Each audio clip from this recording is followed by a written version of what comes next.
Alors, premièrement, je veux juste vous dire que c'est un honneur pour moi, premièrement, d'accompagner Sonia à travers le ministère de Génération Unité et d'être ici. Et moi, hier, Pasteur Léane, c'est une femme qui, j'ai entendu parler de elle à travers un groupe de jeunes en feu pour le Québec. Et quand que je suis arrivée dans ce petit groupe de quelques personnes à peine, il y avait une autre femme, un petit bout de femme. Et c'était Pasteur Léane. Et quand j'ai pu découvrir la femme qu'elle était en arrière, la prière qu'elle portait, à ce moment-là, mon cœur tout de suite s'est mis à genoux. J'ai dit, ah, Seigneur, elle porte le Québec sur son cœur, elle porte son Église, elle a vraiment un manteau d'intercession sur elle. Lorsqu'elle prie, tu sens l'atmosphère shifter et je veux vraiment l'honorer pour qu'est-ce qu'elle fait, parce que je sais qu'elle est impliquée énormément ici à l'Église, mais je sais que son cœur est pour plus encore. Je sais que le Seigneur veut l'utiliser pour plus encore. Amen. Et moi, je veux juste prendre quelques minutes parce que je vais laisser la place, je vais honorer le temps de Sonia parce qu'elle a quelque chose d'extraordinaire pour vous ce matin. Le Seigneur a quelque chose d'extraordinaire pour vous ce matin. Et moi, je crois fermement en la parole prophétique qui est appeler les choses en existence. Donc, nous déclarons des choses pour les voir prendre vie. La parole de Dieu, elle est vivante encore aujourd'hui et c'est important que nous puissions nous positionner dans cet aspect-là, dans cette atmosphère spirituelle de dire nous voulons que les choses changent, alors nous les voyons déjà prendre vie. Amen. Et ce matin, ce que j'ai à cœur de vous relâcher dans la simplicité, premièrement, je veux vous inviter à avoir un temps de dévotion dans la parole de Dieu à travers du livre de Néhémie. Prenez ce temps sérieusement-là dans ce livre-là et allez approfondir un peu votre recherche dans le cœur de Néhémie. Et c'est un livre qui, pour moi, ça fait plusieurs jours, je pourrais même dire bientôt plusieurs semaines que je m'attarde à ce livre-là parce qu'il y a un appel crucial à travers les églises dans le Québec de se lever. Et alors que souvent, on veut chercher qu'est-ce qu'une nation peut faire, qu'est-ce qu'une église peut faire, on passe à côté de l'aspect principal c'est pas qu'est-ce que l'église peut faire, mais premièrement, c'est qu'est-ce que l'église peut être. Et nous devons être. Et à travers le livre de Néhémie, le Seigneur m'a beaucoup parlé dernièrement par rapport à la posture du cœur. Et c'est surtout la posture du cœur de Néhémie qui a attiré mon attention dans les dernières semaines. Et j'ai pris un temps de jeûne, j'ai pris le temps de méditer sur ce livre-là. Et le Seigneur m'a vraiment parlé. Néhémie, c'est pas quelqu'un qui a seulement bien agi, mais il était juste à l'intérieur de lui. Et avant de bâtir, avant de diriger, avant même de rassembler, son cœur était aligné avec celui de Dieu. Et je crois que dans cette saison-ci, Dieu, il veut pas seulement regarder à qu'est-ce que vous faites. Il veut regarder à comment vous vous tenez à l'intérieur. Amen. Et on peut être dans une bonne saison, mais avec une mauvaise posture de cœur. Et dans le corps de Christ, dans l'Église, ce n'est pas une question d'individualisme, c'est une question d'unité, c'est un corps. Et Dieu vous dit de garder un cœur qui est humble, de garder un cœur qui est pur, garder un cœur qui est aligné, comme Néhémie. Un cœur qui est sensible à Dieu, un cœur qui est stable et un cœur qui ne réagit pas dans l'émotion, mais qui reste ancré. C'est pas seulement une saison de construction que vous êtes. Je ne sais pas si vous sentez l'atmosphère ici, dans cette région-ci. Je ne sais pas si vous sentez qu'est-ce que Dieu veut faire, mais même nous, notre petit bout de Montréal, où est-ce qu'on est, comparé à la petitesse, peut-être que vous êtes ici, que vous semblez voir comme petitesse, le Seigneur, il vous dit, vous n'êtes pas petit. On entend parler de vous jusqu'à Montréal. On entend parler de vous jusqu'à Québec. On entend parler de vous dans le Québec. Amen. Et ça, c'est une posture de cœur. Et vous devez porter ça dans l'unité ensemble, parce que les réveils et ces moments de shift spirituel-là, ce ne sont pas des moments de grandeur ou de reconnaître des grandes églises. C'est une question de posture de cœur. Et dans cette saison non seulement de construction, c'est principalement une saison de consécration intérieure. Et la vraie unité dans cette maison-ci ne va pas commencer dans ce que vous faites, mais elle va commencer dans vos cœurs. On peut être ensemble sans être un. On peut être beaucoup de personnes réunies à la même place sans être un. Mais Dieu vous dit, je veux aligner les cœurs avant d'aligner les mains. Pas de comparaison, pas de compétition, pas de résistance cachée. Mais un cœur qui dit, je suis pour ce que Dieu fait, même si ce n'est pas centré sur moi. Et dans cette saison-ci, la prière, elle ne va pas juste être une activité, ça va être une posture. Je veux même déclarer que ça va être une dépendance. Un soutien qui est là, qui est réel. Amen. Comme quand Néhémie bâtissait avec ses mains, il restait toujours connecté avec Dieu dans son cœur. Amen. Dieu cherche un peuple qui ne prie pas seulement quand que c'est planifié. Donc, vous avez peut-être des réunions de prière, des sessions de prière. Et merci Seigneur, parce que les églises, les leaders essaient toujours d'apporter de la nourriture spirituelle. Les leaders essaient toujours de planifier des endroits pour aider les gens à grandir. Mais si vous ne prenez pas part à ça, il n'y a rien qui fonctionne. C'est une question individuelle, votre relation avec le Seigneur. Et Dieu vous demande toute votre attention. Alléluia. Dieu cherche des gens qui portent dans son cœur ce que Dieu est en train de faire. Et pour vous, ah oui, j'avais un petit quelque chose pour vous, pasteur Léane et pasteur Jonathan. Dieu honore la posture de votre cœur parce que vous n'avez pas seulement porté une vision. Vous avez gardé un cœur qui est droit devant lui. Amen. Et Dieu vous dit, c'est cette posture-là qui va soutenir la prochaine saison. Pas la performance, pas la pression, mais l'alignement intérieur. Et Dieu vous entoure d'un peuple qui ne sera pas seulement présent, mais qui va être aligné de cœur avec vous. Et ce matin, Dieu, il ne vient pas seulement structurer, mais il vient ajuster les cœurs. Parce que quand que le cœur est juste, tout ce qui se bâtit peut tenir. C'est une fondation qui est solide. Amen. Alors, ce matin, je veux vous inviter juste à ouvrir vos cœurs parce que je reconnais l'onction prophétique sur la vie de ma sœur Sonia. Je sais que qu'est-ce qu'elle va relâcher, ça va être une source de bénédiction pour votre âme. Mais je veux juste vous inviter dans cette posture-là. En ce dimanche matin, vous allez recevoir une nourriture. Mais ce n'est pas seulement pour ce matin. C'est une question de posture de cœur tous les jours de votre vie. Puis le Seigneur veut vous amener dans une saison où est-ce que peut-être que la région ici, c'est pas grand. Peut-être que c'est difficile peut-être même d'avoir un local assez grand pour vous contenir. Et merci Seigneur pour ça. Et comme je disais à pasteur Léane plus tôt ce matin, on était dans une retraite de 110 personnes. Savez-vous que c'est difficile de rassembler 110 personnes à Montréal? 110 femmes dans une retraite, c'est difficile. Amen. Donc, c'est pas une question de où vous êtes, c'est pas une question de quantité, mais c'est qu'est-ce que vous portez. Puis en soutien à pasteur Léane et pasteur Jonathan, les deux qui portaient ce manteau-là de vouloir voir la gloire de Dieu éclater ici, ils ne peuvent pas le porter seuls, ils ont besoin de vous. Ils ont besoin que vous soyez à genoux dans le lieu secret dans votre maison, parce que le Seigneur, il veut vous apporter dans une nouvelle saison. Le Seigneur, il veut pousser les murs du bâtiment. Le Seigneur, il veut aller à l'extérieur. Vous êtes combien ici dans cette nation-ci, dans ce 5000? Vous êtes combien dans l'Église? Vous avez 4945 personnes à aller chercher à l'extérieur. Amen. Et je crois que le Seigneur veut commencer quelque chose de nouveau ici. Je crois qu'en fin de semaine, c'était initiateur de quelque chose de nouveau. Les femmes, amen, alléluia. Les femmes, vous apprenez à connaître votre posture. Vous apprenez à connaître votre posture.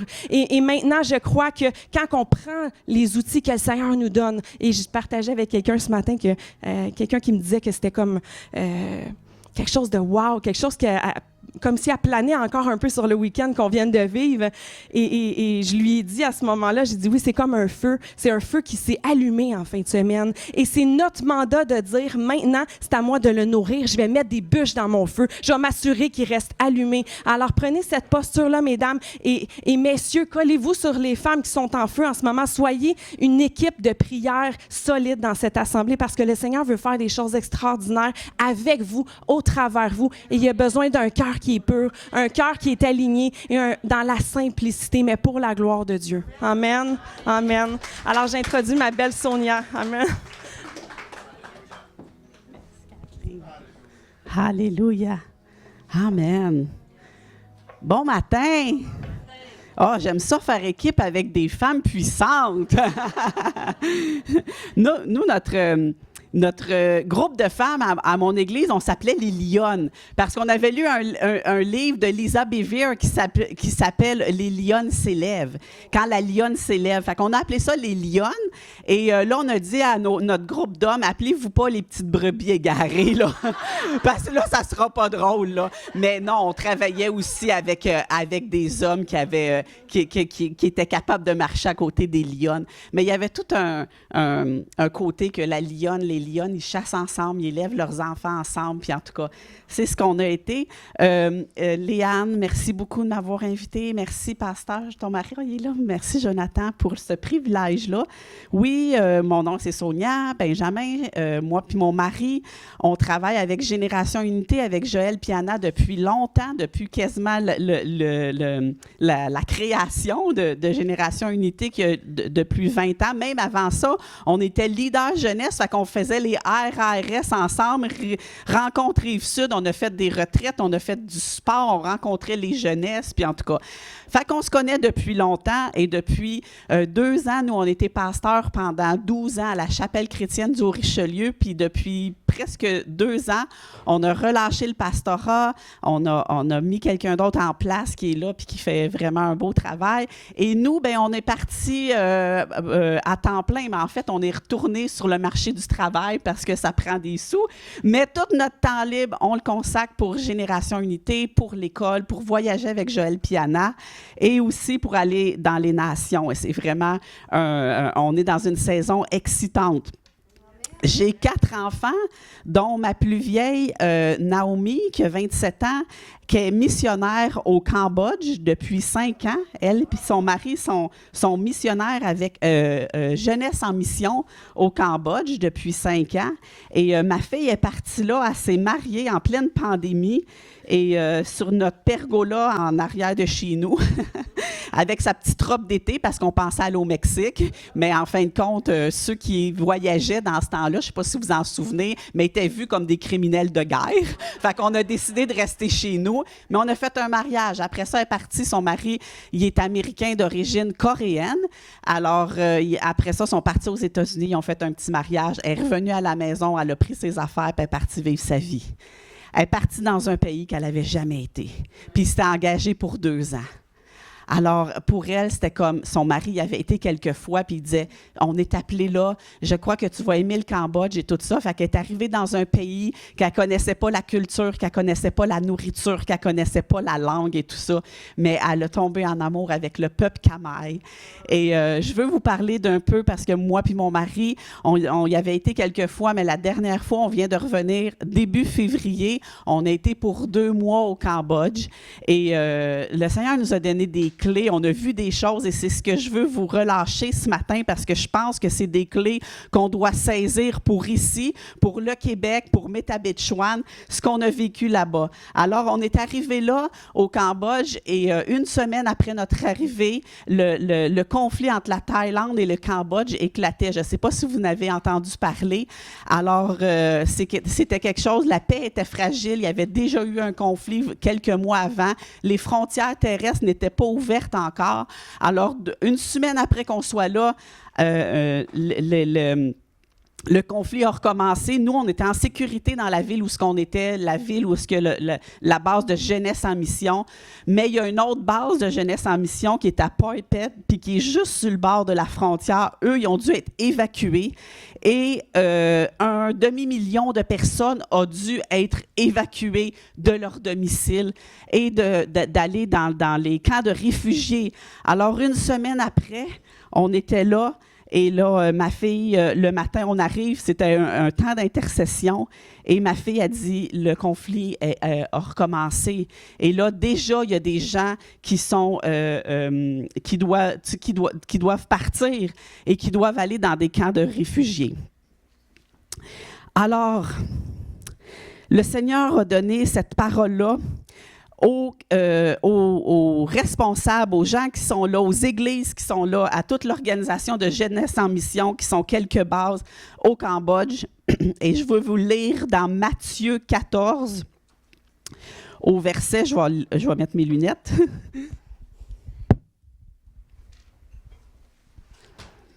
Matthieu 14, au verset 14. Ainsi, aussi, quand Jésus descendit de la barque, il vit une foule nombreuse. Alors, il fut pris de pitié pour elle. Une autre version dit, il fut ému de compassion. et guérit les malades. Le soir venu, les disciples s'approchèrent de lui et lui dirent, « Cet endroit est désert, il se fait tard. Renvoie donc ces gens pour qu'ils puissent aller dans les villages voisins s'acheter de la nourriture. » Mais Jésus leur dit, « Ils n'ont pas besoin d'y aller. Donnez-leur vous-même à manger. » Mais lui répondit-il, « Nous avons ici que 5 pains et 2 poissons. » « Apportez-les-moi, leur dit Jésus. Il ordonna à la foule de s'asseoir sur l'herbe et il prit les 5 pains et les 2 poissons. Il levait les yeux vers le ciel et prononçait la prière de bénédiction. Ensuite, il partagea les pains et les donna les morceaux aux disciples qui les distribuaient à la foule.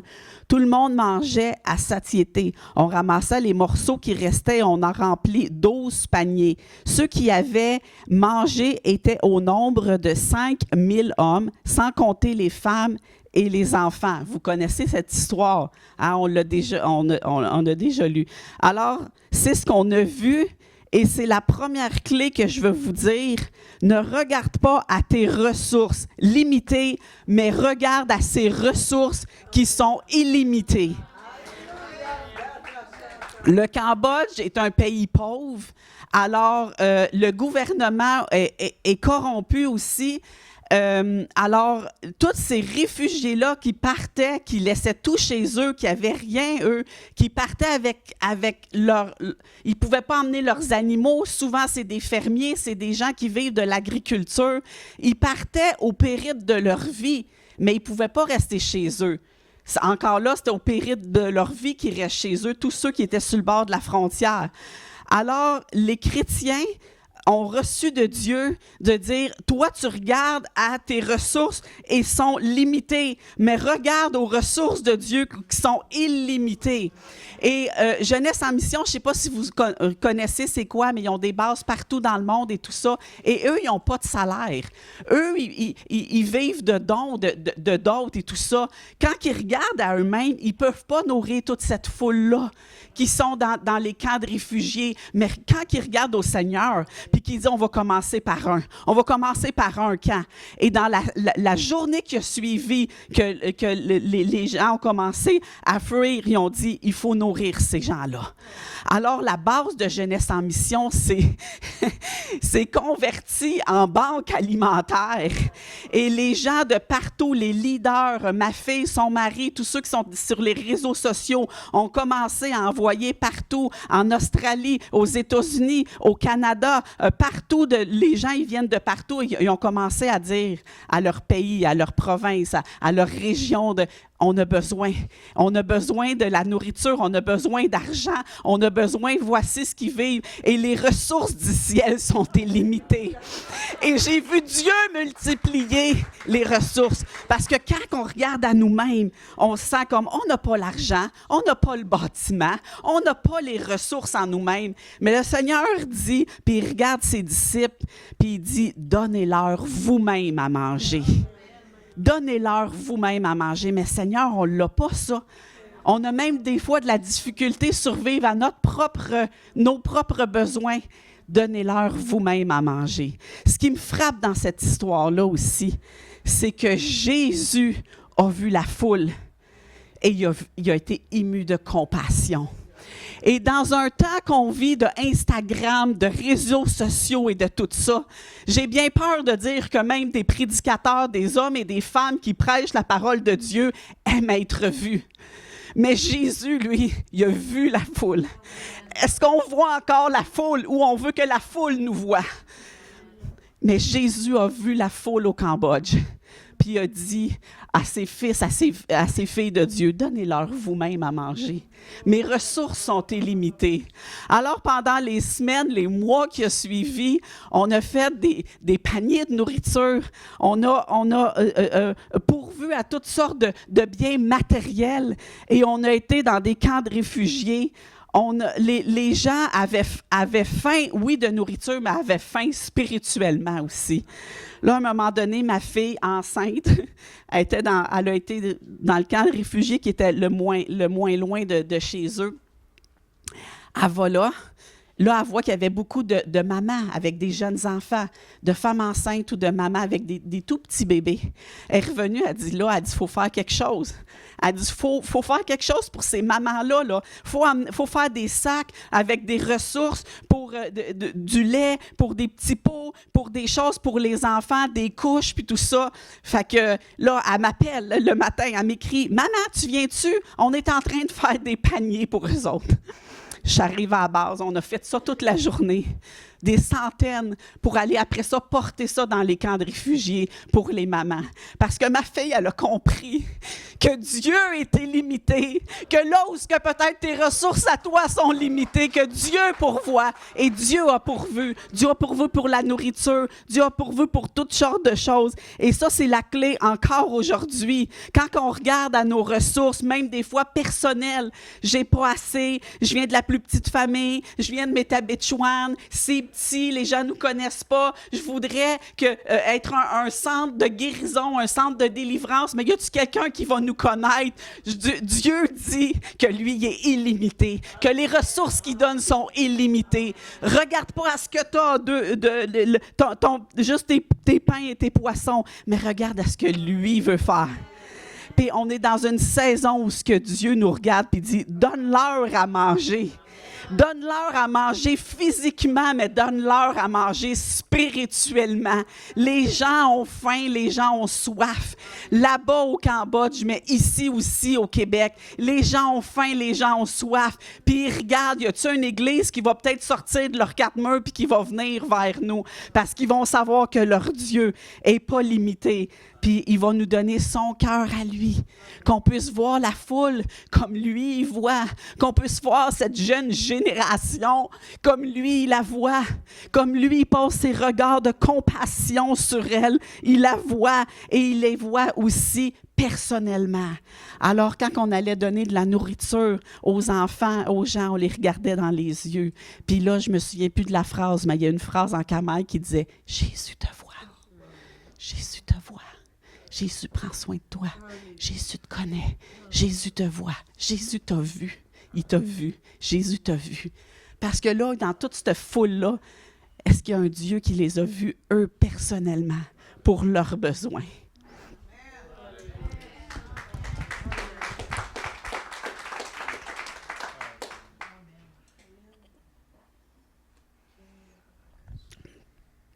Deuxième clé que je veux vous donner.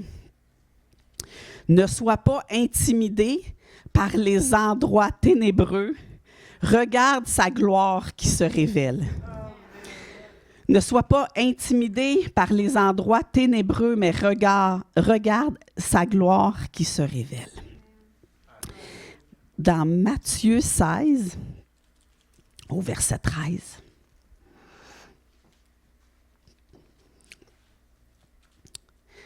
Jésus se rendit dans la région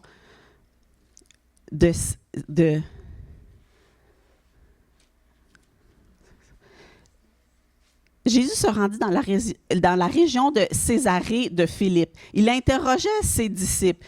Que disent les gens au sujet du Fils de l'homme? Qui est-il d'après eux? Il répondit.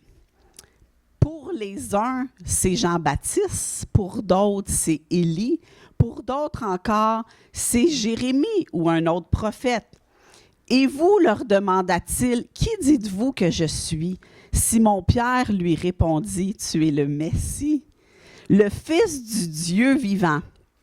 Jésus lui dit alors, tu es heureux, Simon, fils de Jonas, car ce n'est pas de toi-même que tu as trouvé cela, c'est mon Père céleste qui te l'a révélé. Et moi, je te dis, on connaît la révélation qui dit, sur cette révélation, je vais bâtir mon ecclésia, je vais bâtir le gouvernement de Dieu. Ce que tu vas lier sur la terre va être lié dans les cieux. Mais ce n'est pas là-dessus que je veux venir. Mais vous savez, Césarée était une ville païenne.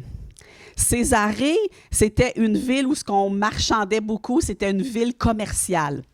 C'était là où on vénérait des dieux dans le passé. Il y avait eu de l'idolâtrie, c'était connu pour des pratiques occultes. Il y avait même eu des sacrifices d'enfants dans ces places-là. Et la personne qui avait bâti cette ville était un homme très occulte. Alors, dans la ville de Césarée, Jésus demande à ses disciples, il se tient aux portes de la ville, il se tient à une porte où il y a eu plein de choses occultes qui se sont passées, puis peut-être qui s'en passaient encore à l'époque de Jésus. Et là, c'est là que Jésus emmène ses disciples, il leur dit, « Qui dites-vous que je suis? » Et là, ben, Pierre répond, « T'es le Messie, t'es le Christ. » Cette révélation-là. Et moi, je veux vous dire qu'au Cambodge, là où les camps de réfugiés étaient, c'est dans les temples bouddhistes. 97% du peuple khmer sont bouddhistes. Alors, c'est les temples bouddhistes qui ont ouvert leurs portes pour accueillir les réfugiés. Alors, dans les temples bouddhistes, les gens se sont rencontrés. Moi puis mon mari, la première fois qu'on a été en Thaïlande pendant une semaine et on a commencé à visiter. Bon, ben c'est ça qu'il y a à visiter là-bas, des temples bouddhistes puis tout ça.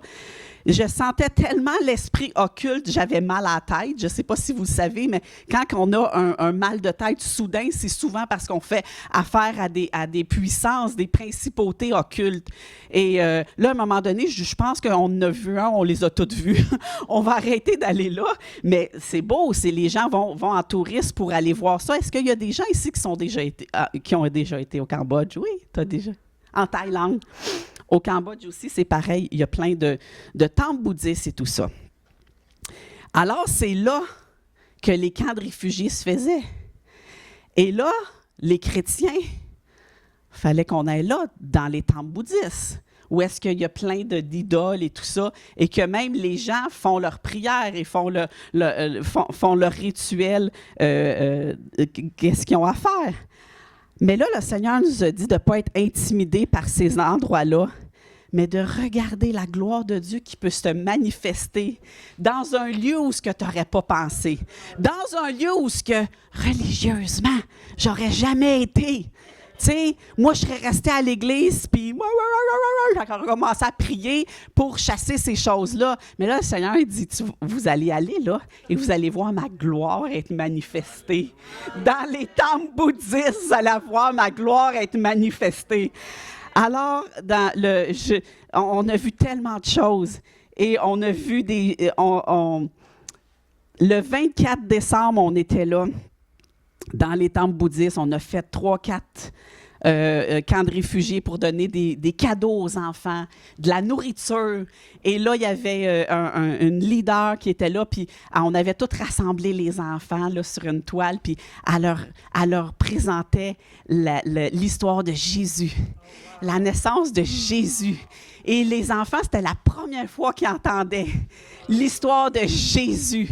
Et on était là, puis les enfants étaient tous comme les parents étaient comme à côté, puis ils écoutaient, puis les moines bouddhistes en arrière, puis ils étaient Le Seigneur a descendu avec sa gloire. On a vu des percées parce qu'on n'a pas eu peur de se rendre dans des endroits où c'est pas confortable, mais que la gloire de Dieu peut éclater. Est-ce que vous êtes avec moi? Si Jésus pouvait se rendre à la porte de Césarée, puis qu'est-ce que nous, on peut, jusqu'où que nous, on peut aller? Mais on emmène le Messie, on amène la révélation de qui il est et qu'est-ce qu'il veut faire sur la terre et qu'est-ce qu'il veut faire. Est-ce que tu es prête à sortir de ta zone de confort? Est-ce que tu es prête à aller où ce que tu n'as jamais été? Mais que tu sais qu'il y a des gens qui t'attendent puis qui ont faim. Hey, des fois, c'était comme 1 heure, 2 heures. On était là sur des petites routes, puis là, c'était comme dans la brousse, puis tout ça. Puis je me disais, il va-tu avoir du monde là? Et on arrivait et la foule attendait. Donne-leur toi-même à manger. Puis dans ces endroits-là, le Seigneur a agi. Puis ma fille qui est là depuis 5 ans, un autre leader, celui qui est le fondateur de la base, qui est là depuis 25 ans, il n'avait jamais rentré dans des temples bouddhistes pour emmener l'Évangile. C'était miraculeux. Est-ce que ça l'a pris le conflit pour amener ça? Dieu se sert de tout. Dieu se sert d'un conflit, d'une guerre pour emmener sa gloire dans des endroits où ce que c'était fermé, cadenassé depuis des années. Je ne sais pas si vous entendez, mais on n'a plus le droit de prier au Québec dans les rues. Ça l'énerve pas Dieu, ça. Ça l'énerve pas Dieu, ça. Parce que Dieu va aller où ce que lui il veut. Son esprit n'est pas emprisonné. Son esprit n'est pas cadenassé. Son esprit n'a pas besoin de permission. Est-ce que vous êtes avec moi? Je pense que ces choses-là arrivent pour que l'Église se positionne, comme on a entendu par ma sœur, que l'Église doit se positionner d'une façon différente, que l'Église doit aller à des endroits qui n'ont jamais été, que l'Église doit commencer à être un peu dérangée puis dire, OK, peut-être qu'ils ne viendront pas ici, mais est-ce que nous, on peut aller? Moi, j'étais dans ma zone de confort. Je suis née, à 17 ans, je me suis convertie. J'ai été dans une église et j'ai tout fait. J'ai été leader de jeunesse, j'ai été avec les enfants. Tout ça, ça c'était ma zone de confort. J'ai appris avec un père spirituel qui était là à emmener des exhortations, à prêcher. Il me faisait confiance. Il me reprenait quand c'était le temps. Mais on avait le droit de faire des erreurs. Et ça, c'était ma zone de confort. L'église, la prêche et tout ça. Je me sentais confortable. Dès que je me suis sentie un peu confortable, le Seigneur me dit, je vais te sortir de là et je vais t'emmener dans d'autres endroits. Et mon mari, lui, il aime ça. Lui, il aime ça, des endroits différents et tout ça. Fait que là, à un moment donné, il avait été invité. Il y avait un homme de notre église qui était dans les alcooliques anonymes. Et là, c'est lui qui était en charge de toute l'organisation régionale d'une rencontre annuelle des alcooliques anonymes. Fait que là, encore là, 2 ans avant, ils ont dit, c'est fini, on n'a plus le droit de parler de religion dans les alcooliques anonymes. Ton Dieu, ça peut être n'importe quoi, une roche, un bois, en tout cas. Tu sais, c'est le Dieu que toi, tu te donnes. Bon. Fait que là, plus le droit de faire des prières ou tout ça. Fait que là, il dit, Joanne, il faut que tu viennes enseigner aux hommes. Il faut que tu viennes leur parler. Mais il faut que ça soit sur forme de témoignage. Ben, mon mari dit, c'est correct. Lui, il a un témoignage. Il a été dans la violence. Il a été dans la toxicomanie puis tout ça. Il dit, j'en ai un témoignage. J'ai dit, je vais aller, je vais faire quelque chose. Fait que là, on est là, il y avait peut-être 1000 personnes dans un auditorium. Et mon mari commence à donner son témoignage. Et lui, il est orphelin, mon mari, de père, dès l'âge de 2 ans, en tout cas. Il y a toute une histoire. Et là, il commence à parler de l'esprit d'adoption. Et comment que le père, il a donné un esprit d'adoption, puis qu'il est venu le chercher. Il commence à déclarer, puis il n'a jamais dit le mot Jésus au Dieu, mais il disait le Père. Le Père est venu, il a enlevé l'esprit d'orphelin, il m'a donné un esprit d'adoption. Et là, les hommes commencent à pleurer, puis il dit, le Père peut aussi le faire pour toi. Parce que le Père que je connais, il peut le faire pour ta vie. Et on a vu des conversions, on a vu des guérisons de l'âme. Mon mari prêchait à 10 heures le matin. À 4 heures, on était encore là en priant pour des grands gaillards tous tatoués. Il est revenu avec de la morve sur le veston. Ça, c'est une bonne réunion quand t'as de la morve plein le veston. Mais dans des endroits où est-ce qu'on n'avait pas été confortable. Puis lui, le monsieur, quand il disait ça, tu vas venir à ma conférence. Là, j'étais, Joanne, tu veux-tu vraiment aller là? Tu sais, c'est pas notre milieu. Puis tout ça, il dit non. Il dit, c'est une porte ouverte pour la gloire de Dieu. Mon mari n'a pas toujours été pasteur non plus. Il a été formateur pour de la sécurité. Il y avait une école de sécurité, puis il a été formé beaucoup dans la Montérégie. Et il a fait de la formation aussi pour les casinos et l'Auto-Québec et tout ça. Fait qu'il y avait vraiment des contacts avec des gens, puis on allait dans des soirées chics, puis tout ça. Encore là, ça, c'est pas ma zone de confort. Moi, je suis bien ordinaire dans la vie. Tu sais, fait que là, des soupers, des chalets. On allait dans des chalets qui sont plus grands que même, sont 2-3 fois la maison où moi j'habite. Tu sais, c'est comme, c'est Bouchiva, c'est juste la maison secondaire. Tu sais, c'est juste un petit chalet. Tu sais, c'est comme, on vient ici pour venir à la pêche. OK.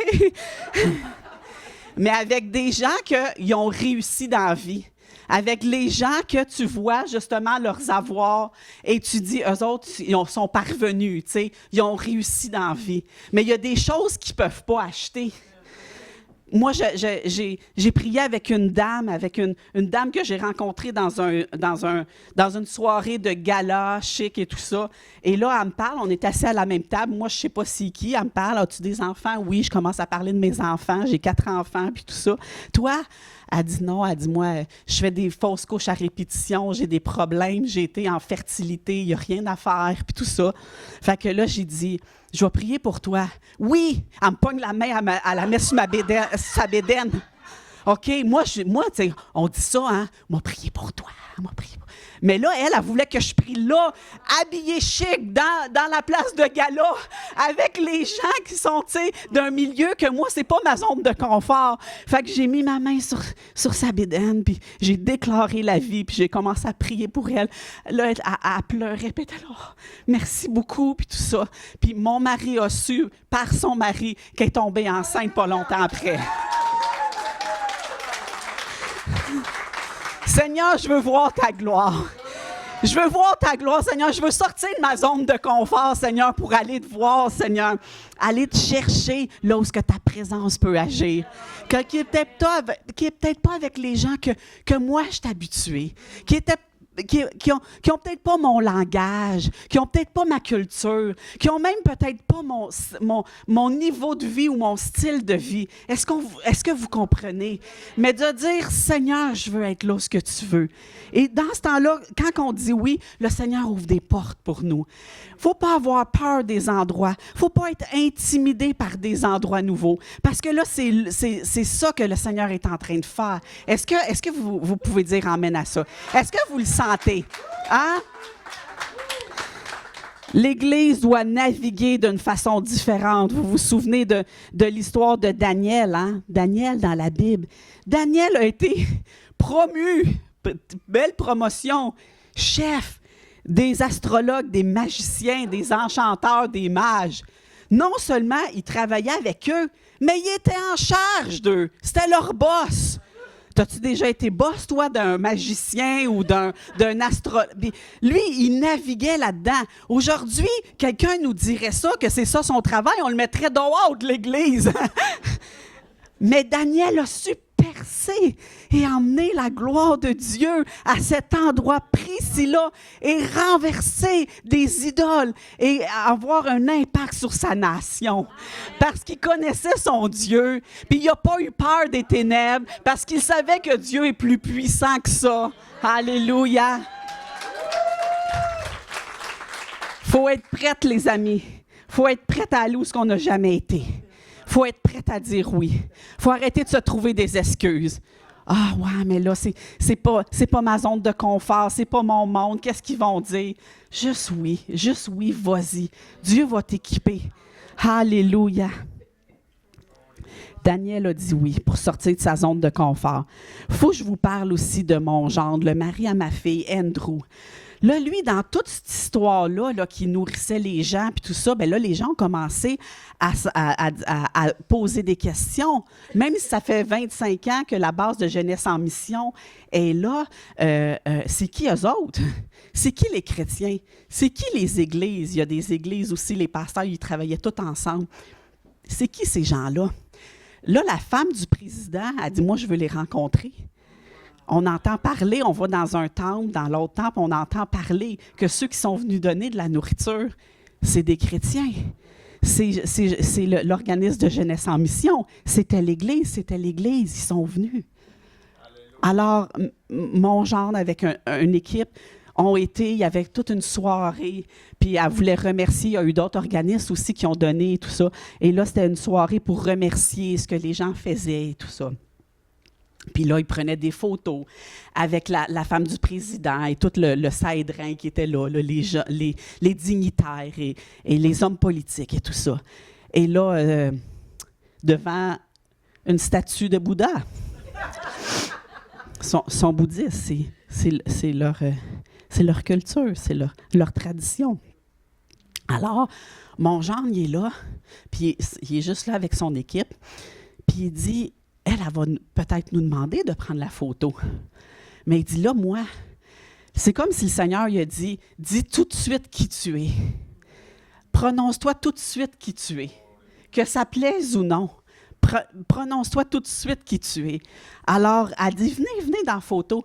Il dit, je suis désolée. Il dit, je ne veux pas être impoli. Mais il dit, je me sens vraiment pas à l'aise de prendre une photo avec Bouddha en arrière. « Oh! » Elle dit, il n'y a pas de problème, on va se revirer de bord.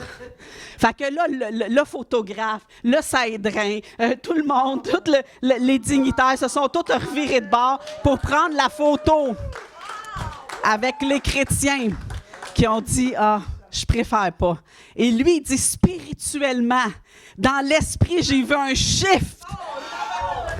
J'ai vu un shift quand on s'est reviré de bord pour dire, elle était d'accord, OK, je vais respecter qui vous êtes et je vais me revirer de bord pour ça.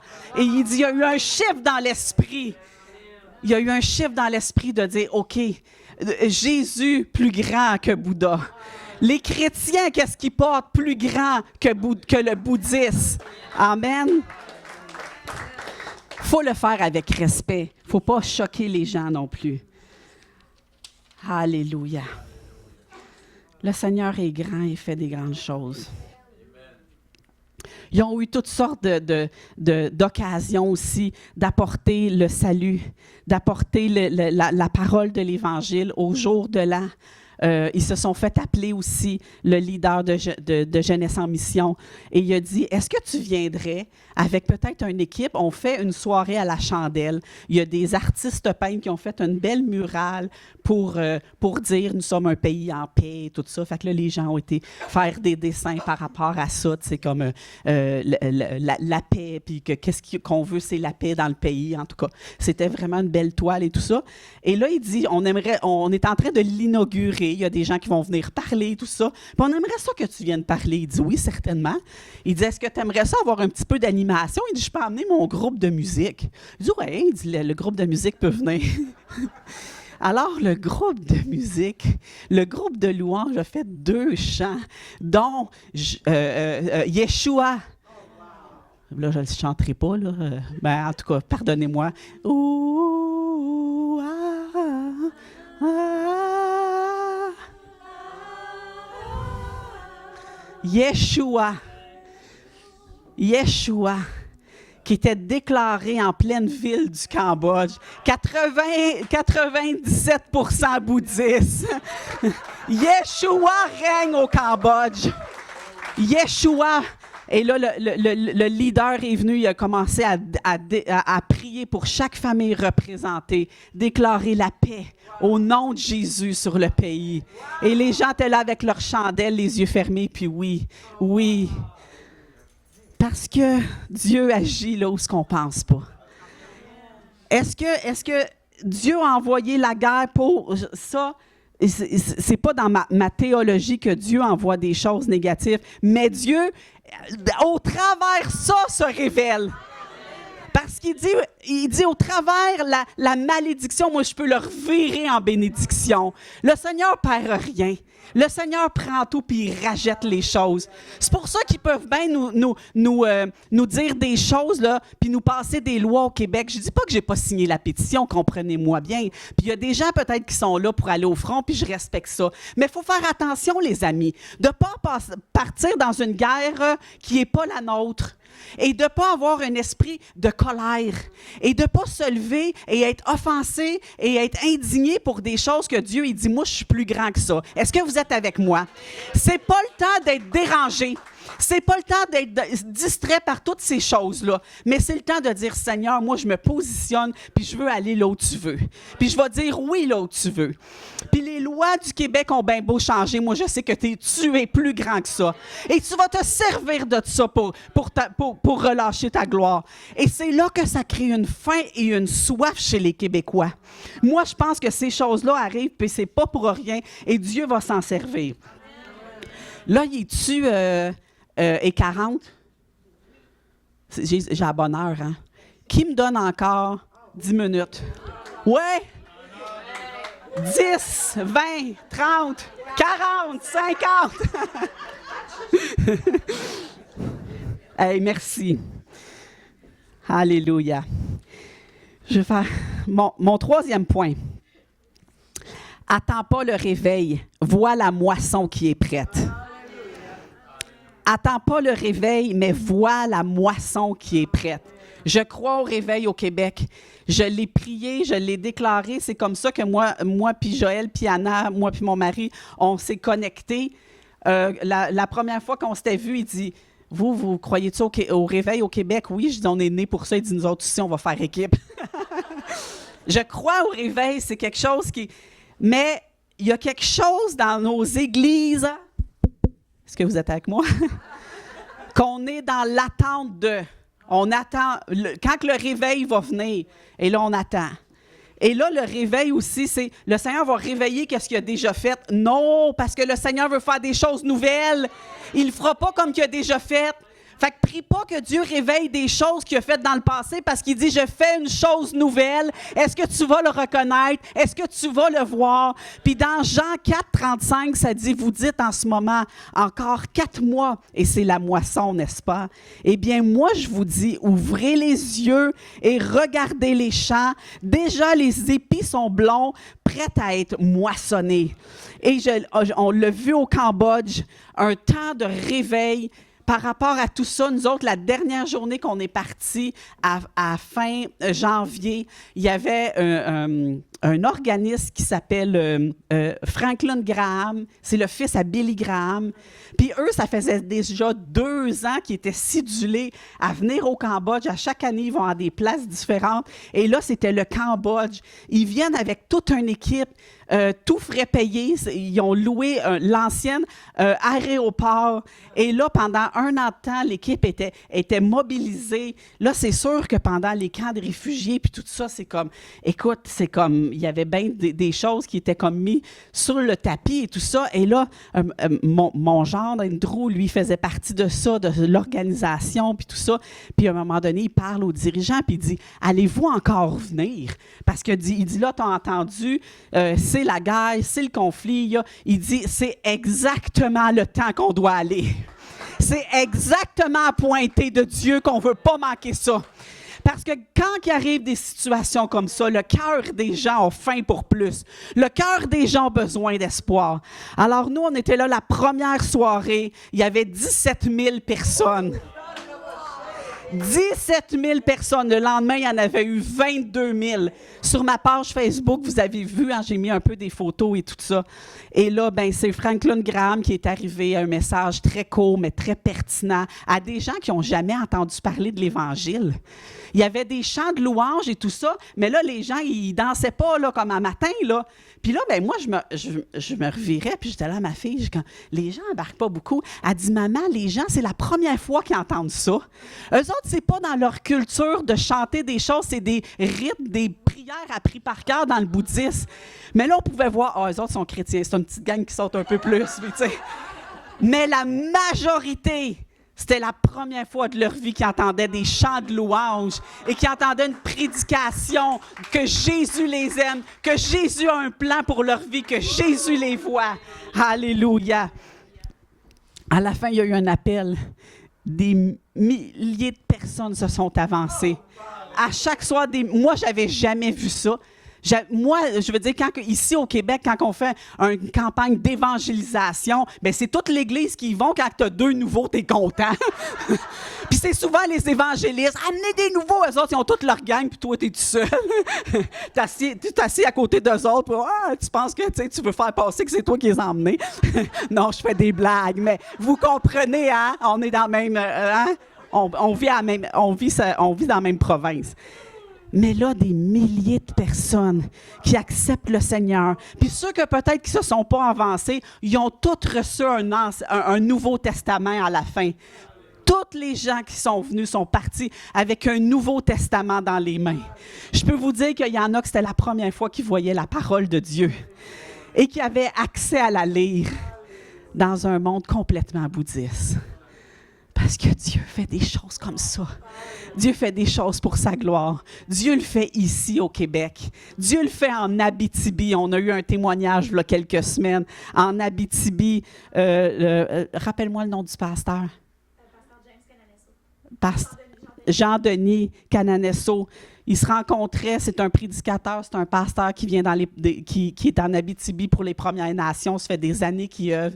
Et là, il s'en allait dans un camp de jeunes, une retraite de jeunes, peut-être à Mistassini, peut-être 200 personnes qui étaient supposées d'avoir là. Le premier soir, il y en a eu 300. Le deuxième soir, il y en a eu 450. Et ça a fini qu'il était 1000. Ils ont dû louer un autre auditorium. L'aréna, ils ont dû changer de place. Les jeunes venaient, les jeunes des Premières Nations venaient, ils avaient faim et soif de Jésus.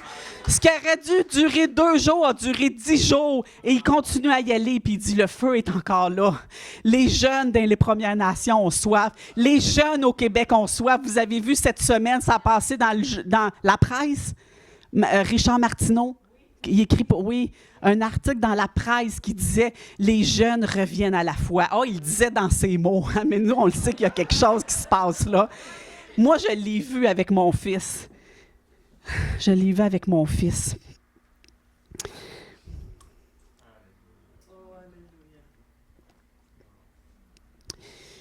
Mon fils de 19 ans, Joseph, ça faisait peut-être 1 an, c'est pas 1 an et demi. Il venait plus à l'église, il allait plus au groupe de jeunes.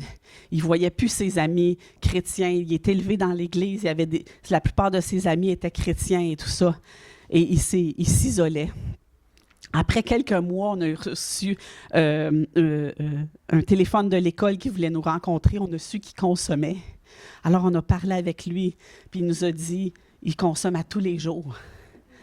Il était complètement pris dans la consommation, pris dans une relation toxique avec une fille. Et là, moi, je suis dans une rencontre d'école de sa présence, et il y a un invité qui est là, et il prie pour les gens, il y a des paroles, puis il vient vers moi, puis mon mari commence à déclarer des choses, puis là, il sauve les yeux, il dit « Toi, t'as un fils? » Je dis « Oui, j'ai un fils. » Il dit « Toi, t'es une lionne. T'es une lionne pour ton fils. » Il y a l'intercession qui est là, il dit « Lâche pas. » Parce qu'il dit là, il y a des choses à défaire dans sa vie. L'esprit de sorcellerie et l'esprit de rébellion. Alors là, c'est pas comme si je priais pas, mais là, j'avais des clés. Puis quand il m'a dit « T'es une lionne », ben je le savais. Je ne suis pas devenue une lionne, je l'étais déjà, mais j'avais un peu oublié. Alors, je me suis remis à intercéder pour mon fils. Et je me suis remis à briser des choses parce qu'il dit, il y a un grand appel sur sa vie, ton fils. Il a besoin d'une mère qui prie. Est-ce que vous êtes avec moi, les mamans? On vient de sortir d'une retraite, on est en feu pour Jésus. C'est pas juste pour nous, c'est pour notre famille. Le Seigneur va toucher vos enfants, vos petits-enfants. Fait que moi, je vous dis, vous êtes des lionnes dans l'esprit. Vous êtes puissantes dans l'esprit. Lâchez pas de prier. Alors, j'ai commencé à déclarer sur sa vie. Puis j'ai prié. Puis je renversais ce qu'il m'avait dit, l'esprit de séduction, l'esprit de rébellion et de sorcellerie. Vous savez, la drogue, c'est ça. C'est un esprit de sorcellerie. Il consommait à tous les jours, il était pris là-dedans. Quand tu consommes de la drogue, ça a souvent un rapport avec un esprit de sorcellerie. Je t'apprends rien, hein? Alléluia. 2 mois après, 2-3 mois après, à un moment donné, il arrive, début janvier 2025, début de l'année, il arrive dans notre chambre. « Maman, il dit, j'ai vu Jésus. » Là, il est 11h30 le soir. Je dis, OK, là, je suis comme, là, son père, il dit, t'as-tu fumé, toi? C'est une blague, il n'a pas dit ça. On a dit, allume la lumière. Il allume la lumière. Il s'est assis sur le bord de notre lit. Il dit, je suis en train de prier. Puis il dit, j'ai dit à Dieu, je ne veux pas commencer l'année comme je l'ai finie. Je suis tannée d'être là-dedans. Je suis tannée de cette relation-là. Je suis tannée, j'essaie d'arrêter de consommer. Puis on priait pour lui, puis on l'encourageait. Puis il avait même été dans une place de jeunes, oui, pour arrêter ça. Puis, mais là, il dit, là, le Seigneur, il m'a dit, mets ta main sur ta tête. Il dit, là, j'ai mis ma main sur ma tête. Puis il dit, là, il y a quelque chose qui est parti. Il dit, je ne sais pas c'est quoi, mais il y a quelque chose qui est parti de moi. Il dit, c'est comme si là, je voyais clair, qu'il y avait un brouillard depuis des années qui était là sur moi. Puis il dit, là, Jésus m'a dit, mets ta main sur ton cœur ici, là. Fait que là, il a mis sa main, puis là, il dit, j'ai senti le souffle revenir. Puis il dit, là, je me suis mis à être touchée comme quand j'étais petit, maman. Parce que mon gars, c'est un jeune homme qui avait beaucoup, beaucoup de compassion. Puis il l'a encore. Puis quand il venait, des fois, à la réunion, il avait juste le goût de pleurer. Puis il était là, je sens que le Seigneur veut faire de quoi. Puis là, il commençait à prier. Puis il a vu beaucoup de guérison. Et on lui avait dit ça, impose les mains aux malades, ils vont être guéris. Il y avait la guérison dans ses mains. Puis il dit, j'ai ressenti l'esprit comme quand j'étais petit, que quand le Seigneur me touchait, tout ça. Et là, on a commencé une cellule maison avec lui. Et là, son ami, il a été touché par le Seigneur, il l'a emmené. Et là, ma fille, que ça faisait un petit bout de temps qu'il ne venait plus à l'église, puis qui était dans d'autres choses, puis tout ça, à voir son frère venir, elle est revenue. Fait que là, tant qu'à faire, elle a amené une de ses amies aussi. Puis là, mon autre fille qui a été pendant 1 an au Cambodge avec sa sœur est revenue. Elle était en feu pour Dieu. Elle aussi, elle a recommencé à avoir des amis, à les emmener. Là, 1 fois par semaine, on a une église maison. On a une cellule. Fait qu'on a le temps, depuis qu'on n'est plus pasteur, on a le temps pour nos enfants. Non, il faut faire attention. Nous, on était tellement fous que des fois, on a délaissé. On leur a demandé pardon pour ça. On était tellement dans le ministère, mais on disait, Seigneur, s'occupe de nos enfants. Mais le Seigneur, il dit, toi, occupe-toi de tes enfants aussi. Ah, c'est une priorité. Nos enfants, c'est une priorité. Alors, on a commencé, il a été voir son père, mon gars, puis il a dit, papa, il faut que tu me formes comme disciple, puis tout ça. Fait qu'on a commencé à faire des rencontres avec eux, de prier pour eux. Puis là, mon gars, il amène des jeunes, des jeunes de son ancien milieu. Des fois, il arrive avec les yeux rouges, puis tout ça, puis ils sont sa consommation. C'est pas grave. Dieu est plus grand que ça. Dieu est plus grand que ça. Dieu me sort de ma religiosité, puis il me sort de ma zone de confort, parce que Dieu veut faire une œuvre. Alléluia. Mon gars, il est venu avec nous quand on était au Cambodge. Il a passé 2 mois. Il est resté là. Il est en train de faire sa formation de disciple au Cambodge avec ma fille. Puis là, dans 1 semaine, il s'en va au Kenya pour 2 mois en mission là-bas. Il raconte son témoignage partout. Et les jeunes sont libérés de la drogue. Et les jeunes sont libérés de l'addiction. Et les jeunes sont libérés des relations toxiques dans lesquelles ils sont. Parce que son témoignage, le témoignage de Jésus, c'est l'esprit de prophétie qui parle encore aujourd'hui. Alors, je veux le déclarer. Je veux le déclarer sur vous. OK, est-ce qu'on peut se lever ensemble? Alléluia. La moisson est prête. La moisson est blanche dans ta famille, dans ta communauté. Alléluia. Nourris la foule. Regarde la foule. Puis Jésus dit, cette foule-là, là, c'est peut-être ta famille, c'est ton milieu de travail, c'est ta famille qui ne sont pas chrétiens, c'est ta communauté, c'est ton entourage, c'est tes amis à l'école. Nourris-les toi-même parce que les ressources de Dieu sont illimitées là où tes ressources sont limitées. Alléluia. Sois pas intimidé par les endroits qui sont inconfortables pour toi parce que Dieu veut révéler sa gloire dans ces endroits-là. La bonne réponse, c'est oui. Vous savez, la bonne réponse, c'est oui. Quand Dieu nous appelle, on dit oui, Seigneur. Alléluia, on ne se donne plus d'excuses. Alléluia. Je veux juste finir parce que j'ai quelque chose pour l'Église. Je l'avais quand je me préparais et hier, c'est devenu encore plus clair quand j'ai vu Pasteur Léane. C'est pour elle, pour son mari, mais c'est pour toute l'Église. C'est ici, pour l'Église. C'est Isaïe 61. Il vous a oint pour annoncer la bonne nouvelle, pour panser les cœurs brisés, pour annoncer aux captifs leur délivrance, aux prisonniers leur mise en liberté, pour consoler ceux qui sont dans le deuil, pour vêtir d'habits de louange et d'huile de joie, pour relever, restaurer ce qui a été détruit depuis bien des générations. Et leurs descendants seront connus chez les nations. Je crois que c'est pour cette Église. Il y a quelque chose par rapport aux nations. Il y a quelque chose sur toi toi par rapport aux nations, mais il y a quelque chose sur l'Église par rapport aux nations. Et comme Kathleen disait tantôt, pensez pas que vous êtes petit, parce que vous allez être connus. Vous allez être connus dans cette région. Il y a une place ici pour de la délivrance. Il y a une place ici pour que les captifs soient libérés. Vous le portez. Est-ce que vous pouvez lever vos mains ensemble? Vous le portez. C'est là. C'est dans ta bouche. C'est dans tes mains. Le Seigneur t'a oint pour la guérison de l'âme, la délivrance. Le Seigneur t'a oint. Le Seigneur t'a appelé pour former. Puis tu vas former une armée. Et Isaïe 61 va être votre créneau. Le Seigneur m'appelle pour annoncer la bonne nouvelle, la délivrance des captifs, la libération des prisonniers. Alléluia! Et ce lieu, je ne sais pas comment vous l'appelez. Moi, j'ai comme un centre de guérison, centre de délivrance, mais vous appelez le centre. Mais il y a quelque chose par rapport à ça. Mais je veux juste le relâcher. Il y a une saison pour vous que ça va être plus clair, mais le Seigneur vous appelle pour ça. Et vous êtes les à être reconnus pour ça. Il y a une place pour la guérison. Il y a une place pour la délivrance. Il y a une place qu'on peut être libre. Il y a une place qu'on peut être nous-mêmes. Il y a une place qu'il y a une huile de joie qui coule. Il y a une place où ce que l'esprit de deuil, ça fait place à l'habit de louange, qu'on est revêti de l'habit de louange.